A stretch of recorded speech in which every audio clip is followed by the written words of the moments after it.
Praise the Lord. கர்த்தருடைய நாமம் மகிமைப்படுவதாக. என் அன்பு தேவனுடைய பிள்ளைகளே, இன்றைக்கு எங்க பார்த்தாலும் வியாதி, புதிய புதிய வியாதிகள் வந்து கொண்டிருக்கின்றது.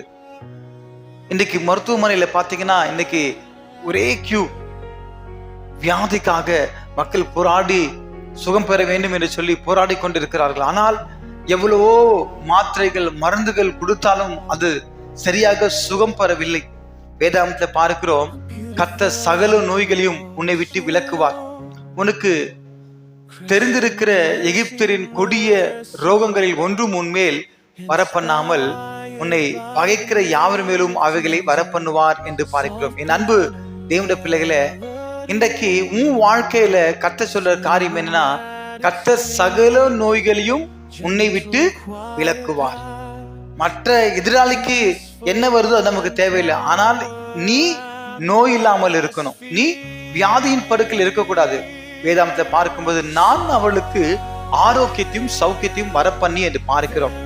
ஆண்டவர் சொல்றாரு, நானே உன் பரிகாரியாகிய கர்த்தர் என்று பார்க்கிறோம்.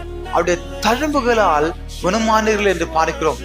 அப்ப இன்றைக்கு உன்னை சுகப்படுத்துவதற்காக அவர் காயப்பட்டார். உன் காயங்கள் கட்டப்படுவதற்காக அவர் காயப்பட்டார், அவர் நொறுக்கப்பட்டார். ஏன்? உன்னுடைய சகல வியாதிகளையும் உன்னை விட்டு விலக்குவதற்காக. ஆகிய வியாதியின் நேரத்தில் நீங்க இருக்கிறீங்களா? வியாதியின் படுக்கையில இருக்கிறீங்களா? கர்த்தருடைய கரம் உங்க மேல் வந்து அமருகிறது. கர்த்தர் தொடுகிறார். எழுந்து நட, உன் படுக்கையை விட்டு எழுந்து நட என்று கர்த்தர் சொல்லுகிறார். உன் வியாதி உன்னிலிருந்து கர்த்தர் நீக்குகிறார். கர்த்தர் சுகப்படுத்துகிற வல்லமை உன் மேலே இறங்குகிறது. கர்த்தர் உனக்கு ஆரோக்கியத்தையும் சௌக்கியத்தையும் இந்த நேரத்துல கர்த்தர் வர பண்ணுகிறார். என்னோடு கூட ஜெபிப்பீர்களா? நீங்கள் ஜெபிக்கிறதான வேலையிலே கர்த்தருடைய கரம் உன்னை தொடப்போகிறது. கர்த்தருடைய வார்த்தை உனக்கு நேராய் வருகிறது. ஒரு புதிய சுகம், ஒரு புதிய பலன், ஒரு புதிய ஆரோக்கியத்தை கர்த்தர் இந்த நேரத்துல உனக்கு தர வல்லமுள்ளவராய் இருக்கிறார். நாம் கண்களை மூடி ஜெபிக்கலாம். என்னோடு கூட நீங்களும் சேர்ந்து ஜெபியுங்கள். தேவன் இறங்கி வந்து உங்களுக்கு சுகத்தை கொடுக்க போகிறார்.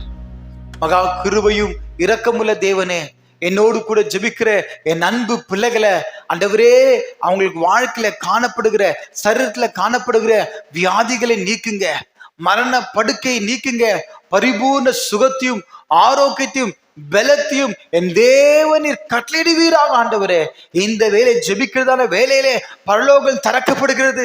கர்த்தருடைய கரம் இறங்குகிறது. கர்த்தர் உனக்கு ஒரு புதிய ஜீவனை கொடுக்கிறார். நீ மரண படுக்கையில இருக்கிறாய். மரணத்தின் மத்தியிலே எல்லோரும் கைவிட்டு விட்டார்கள், மருத்துவர்களும் கைவிட்டு விட்டார்கள். ஆனால் இயேசு கிறிஸ்து உன்னை கைவிட